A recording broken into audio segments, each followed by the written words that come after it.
মায়ের জন্মদিন। হ্যাঁ, মা মনে হয় ভেবেছে আমি মায়ের জন্মদিন ভুলে গেছি। মাকে একটা ফোন করি। হ্যালো মা, বলছি দেখো তো টেবিলের উপরে একটা অঙ্ক বই আছে, আমি ভুলে গেছি, নিয়ে এসো, আমি নিচেই আছি। ঠিক আছে, তুই একটু ধর। হ্যাঁ ধরছি।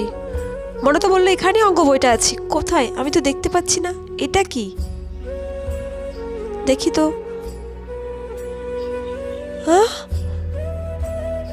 চাদর?